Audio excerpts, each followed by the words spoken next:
वळूयात पुढच्या बातमीकडे। शिवसेना पक्ष आणि चिन्हावर आज दुपारी 2 वाजता पुन्हा एकदा सुनावणी होणार आहे। घटनेच्या 10व्या सूचीनुसार आमदारांना अपात्र करा अशी मागणी ठाकरेंच्या शिवसेनेनं केली आहे। तर विधिमंडळ राजकीय पक्षाचा भाग आहे, पण राजकीय पक्ष नाही आणि विधिमंडळात कुणाला पद द्यायचं याचा अधिकार राजकीय पक्षाकडे असतो, असा युक्तिवाद ठाकरेंचे वकील कपिल सिब्बल यांनी केलाय।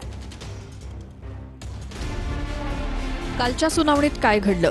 विधिमंडळ पक्षावर राजकीय पक्षाचं नियंत्रण कायम राहतं, सुप्रीम कोर्ट। राजकीय पक्षानं वैध पद्धतीनं घेतलेला कोणताही निर्णय विधिमंडळ पक्षातील बहुमताच्या इच्छेपेक्षाही वरचढ ठरतो, कोर्टाचं निरीक्षण।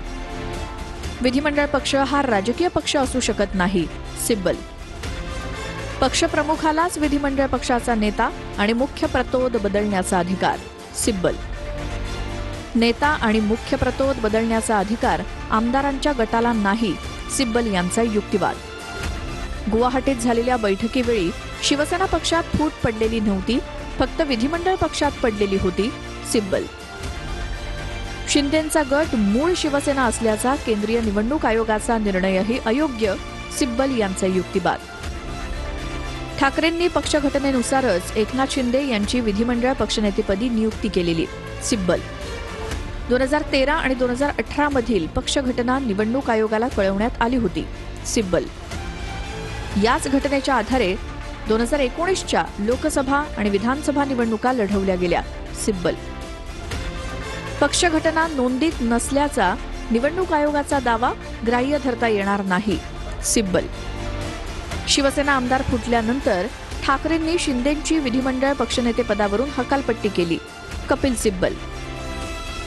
ठाकरेंनी विधिमंडळ पक्षनेतेपदी अजय चौधरींची नियुक्ती केली, हा निर्णय उपसभापतींनी मान्य केला होता, सिब्बल। चौधरींच्या नियुक्तीचा निर्णय विधिमंडळ पक्षातील सदस्यांच्या स्वाक्षरीशिवाय घेण्यात आला का? न्यायमूर्ती बागची यांचा सवाल।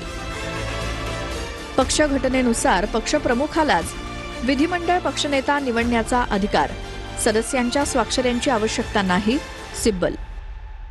माझी आजची माहिती अशी आहे की समोरच्या बाजूला चलबिचल सुरू झाली आणि भारतीय जनता पक्षामध्ये मर्ज व्हायचं, की जो एक लहान पक्ष त्याने आपल्यामध्ये घेतलं अलीकडच्या काळामध्ये, प्रहार मला वाटतं, त्यांच्यामध्ये मर्ज व्हायचं TMC प्रमाणे। या संदर्भात त्यांच्याकडे खल सुरू आहे। आता लवकरच फुटीर गटाचे नेते हे दिल्लीला येतील आणि त्यांच्या पक्षाचे प्रमुख अमित शहा यांच्याशी चर्चा करतील। वारंवार फुटीर गटाचे नेते शिंदे हे वारंवार सांगत होते आमच्या मागे महाशक्ती आहे, याचा त्यांनी उल्लेख केला।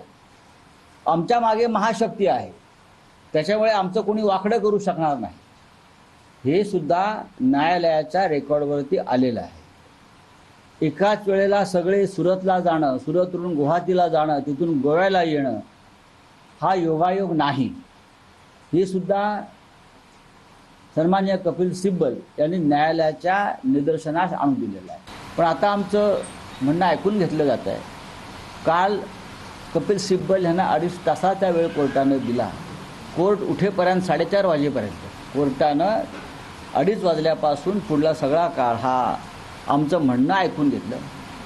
आजही 2 नंतर सुनावणी पुढे होणार आहे। आज बहुतेक कपिल सिब्बल यांचं म्हणणं संपेल, मग त्यांच्या वकिलांना संधी दिली जाईल आणि मला असं वाटतं की आता निर्णय